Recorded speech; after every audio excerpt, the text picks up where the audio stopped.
Bonjour, aujourd'hui je vais vous parler du livre de Nico Tankian, La lisière, paru en 2023. Quoi que tu entendes, ne détourne pas la tête. Il y va de ta vie dans ce monde et de ton salut dans l'autre.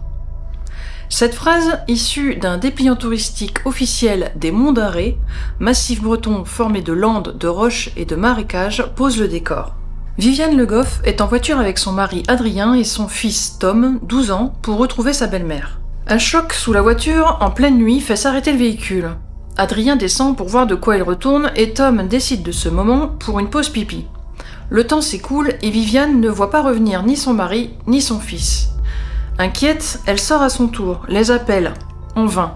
Elle s'irrite de cette blague de mauvais goût jusqu'à ce qu'un homme tenant dans sa main une hache surgisse et la prenne en chasse. Viviane court jusqu'à ce qu'un routier accepte de la conduire à la gendarmerie. Elle supplie alors la lieutenante Maëlys Mons de l'aider. Cette dernière envoie une équipe sur les lieux, mais on ne retrouve rien, pas même la voiture familiale. Une longue et insoutenable attente commence et Viviane se perd dans ses rêves qui tentent de lui dire quelque chose et où elle y retrouve son fils. On finit par retrouver la voiture au fond d'un marais, vide. Où sont Adrien et Tom? Que leur est-il arrivé? C'est un excellent roman où se mêlent légende bretonne et recherche de la vérité.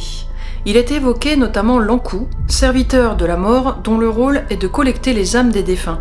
Une mère veut retrouver son fils et son mari disparus, mais quel prix aura cette vérité? Pour sûr, dès les premières lignes, on angoisse. Le contexte géographique, certes propice, accentue le phénomène, mais en ajoutant deux vraies disparitions, une flaque de sang retrouvée aux abords de la route et cet homme qui semble vouloir agresser Viviane, et on est bien plongé dans un décor oppressant.